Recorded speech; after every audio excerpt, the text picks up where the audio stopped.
Salut à toi. Si tu passes le bac de NSI cette année et que t'as un peu la pression pour l'épreuve pratique, t'es au bon endroit. T'inquiète, aujourd'hui je te montre comment réussir le sujet numéro 1 et viser le 20 sur 20, sans pression et en moins de 6 minutes.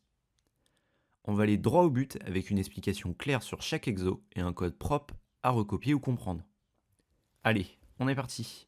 Alors on va survoler maintenant très rapidement le sujet pour voir un petit peu de quoi il est composé. Alors le sujet est composé de deux exercices, chacun sur 10 points. Un premier exercice où on manipule un graphe orienté sous forme de liste d'adjacence. Alors évidemment, si tu ne l'as pas encore vu ou si tu t'en rappelles pas, je te laisse aller voir à quoi ça ressemble.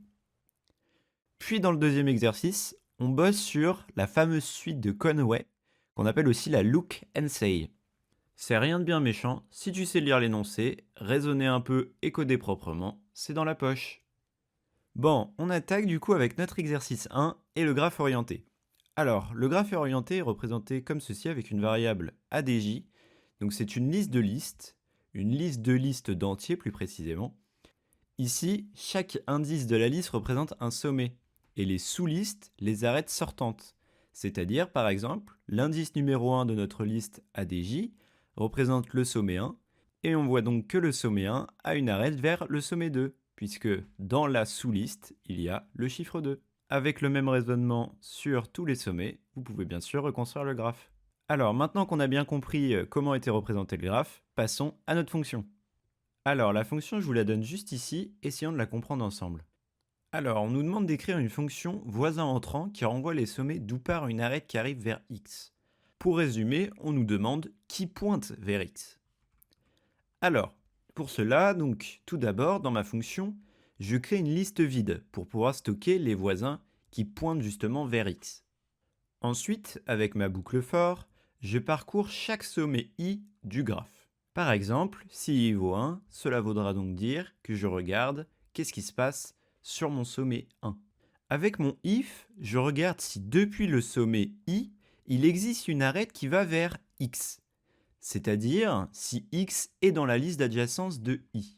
Revenons à notre exemple. Si i vaut 1 et que x vaut 2, alors je regarde dans la sous-liste d'indice 1 si 2 est présent. Ainsi, si x est présent dans ADJ crochet J, alors ça veut dire que i est un voisin entrant de x. C'est donc pour cela que dès que je rentre dans mon if, j'ajoute i à mes voisins. Une fois cela fait pour tous les sommets de notre graphe, il ne reste plus qu'à renvoyer la liste voisins. Faisons donc maintenant un exemple très rapide. Si je prends x qui vaut 0 et que je garde la même liste ADJ. Alors, mon code va regarder ADJ crochet 0 dans un premier temps une fois qu'il sera rentré dans la boucle. Il va avoir la liste 1, 2. Il va voir qu'il n'y a pas de 0 dedans, donc on ne fait rien, on passe à i égale 1. ADJ crochet 1, ça va donner la liste avec le chiffre 2 dedans. Pas de 0 dedans, donc pareil, je ne fais rien. On passe à i qui vaut 2, ADJ crochet 2. Cette fois, il y a bien un 0 dedans. Donc, je vais ajouter 2 à ma liste voisin. Une fois cela fait, notre i passe à 3.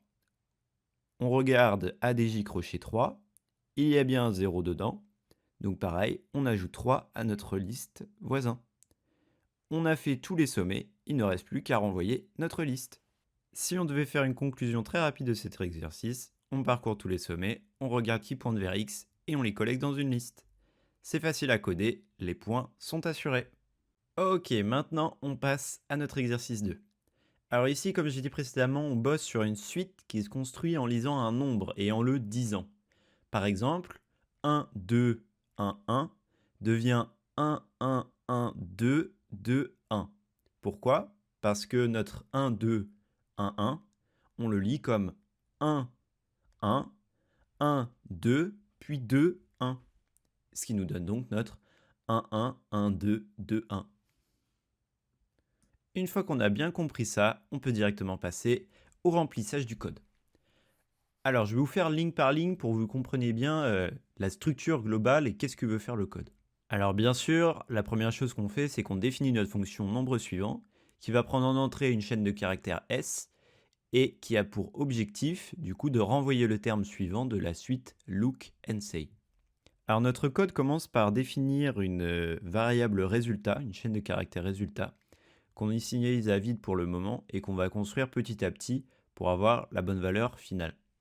Ensuite, on définit une variable chiffre qui vaut s crochet 0, donc c'est-à-dire qu'on enregistre le premier caractère dans chiffre.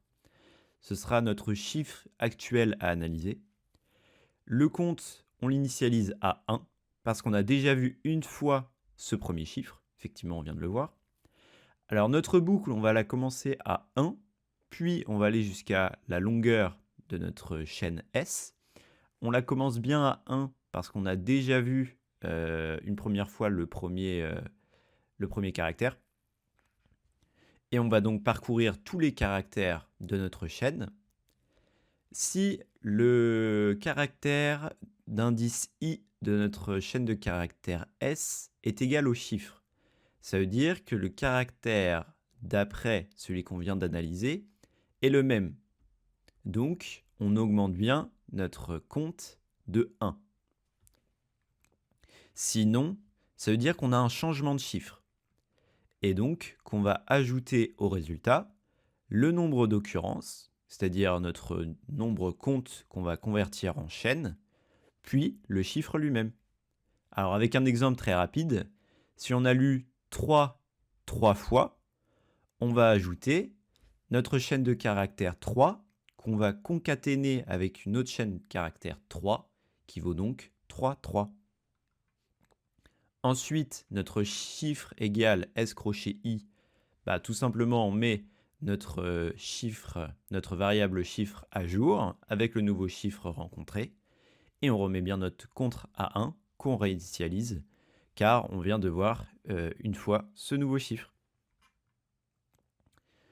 Ensuite, notre résultat plus égale str compte plus chiffre, qui est en dehors de la boucle, faites bien attention à ça.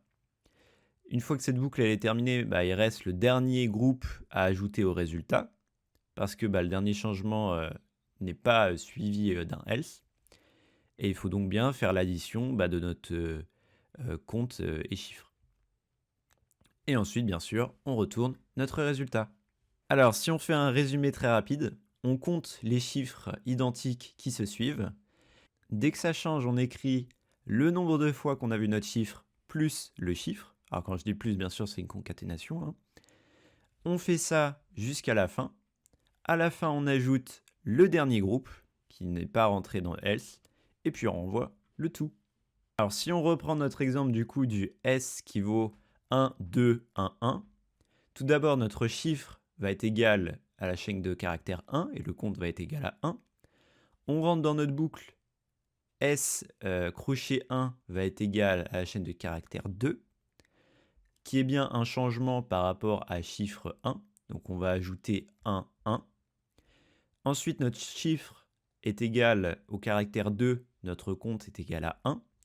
S crochet 2 est égal à 1, il y a de nouveau un changement, donc on va ajouter 1, 2. Ensuite, notre chiffre vaut 1, le compte vaut 1.